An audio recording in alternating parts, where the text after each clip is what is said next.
गाडी कोल्ड स्टार्टला ठेवली आहे. अगोदर गाडीची जेव्हा कोल्ड स्टार्ट सुरू केला होता तेव्हा फायरिंग वेगळी होती आणि आता फायरिंग वेगळी आहे, म्हणजे गाडी बरोबर कोल्ड स्टार्ट झालेली आहे.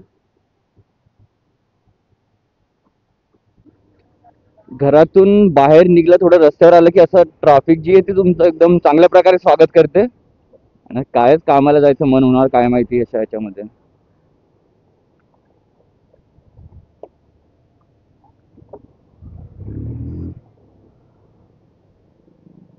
या या सुप्रभात मित्रांनो, पुन्हा एकदा स्वागत आहे आपल्या यूट्यूब चॅनलमध्ये. आणि या ट्रॅफिकमध्ये इतर काही कमी होणार नाहीये. आणि अशी ट्रॅफिक असल्यावर ना ऑफिसला जायचं मन पण होत नाही. बट आता आपली पण मजबुरी म्हटल्यावर आपल्याला जावं लागणार आहे ऑफिसला.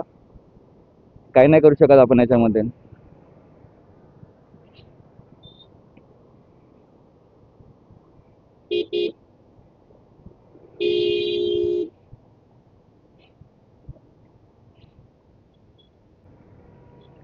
आता 5-6 दिवस झाले ब्लॉग नव्हता बनवला आणि आज ब्लॉग बनवायला मन झालंय.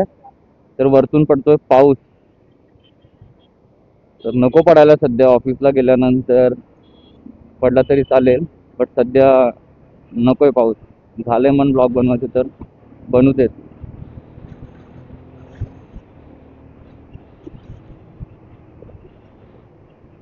पावसाचं काही सांगता नाही येत. पाऊस दिसतोय की येणार आहे चांगल्या जोरामध्ये.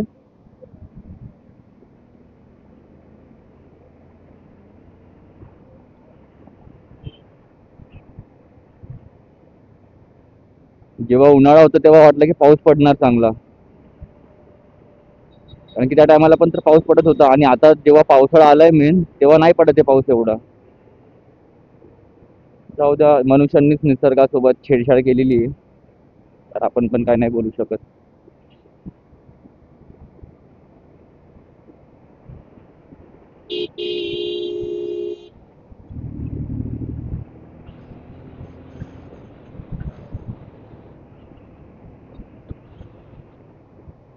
गाडीवाले मधात रस्ता असून पण आहे ना, एवढ्या हळू गाडी चालवतात की असं वाटतं की यांची गाडी आता बंद पडायला आली, की काही झालं यांच्या गाडीसोबत. पण असं काहीच होत नाही. काहीतरी एक किडा असतो जो वळवळ करत असतो, तर तो शांत करण्याची ते कोशिश करतात.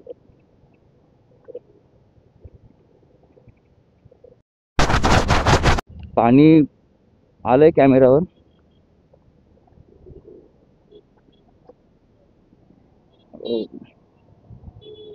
अचानक गाडी बंद पडली होती.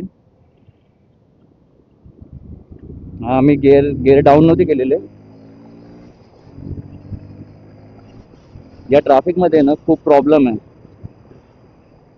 विदाऊट इंडिकेटर घुसणारे हे एक नंबर.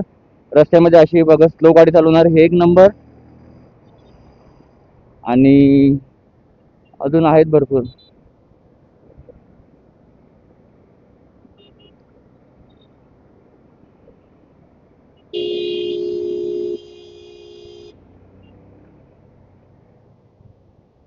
समोर जागा असताना काही अशी च्युती आहे.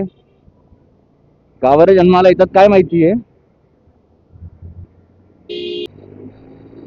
मोकळा रस्ता भेटतो तर आपण गाडी पळवण्याचं काही त्याच्यामध्ये कसर नाही सोडत.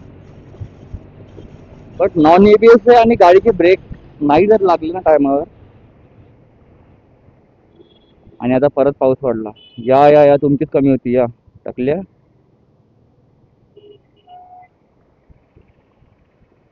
तर चला मित्रांनो, आजचा ब्लॉग काही पूर्ण होणार नाही. एवढाच होता ब्लॉग जो काही होता तो. तर याबद्दल क्षमा असावी. पुढच्या ब्लॉगमध्ये भेटू. तोपर्यंत लाईक करा, शेअर करा आणि सबस्क्राईब करा. मला पण खूप वाईट वाटते या विनाकारण पाऊस आता येतोय. आपण भेटूया पुढच्या ब्लॉगमध्ये.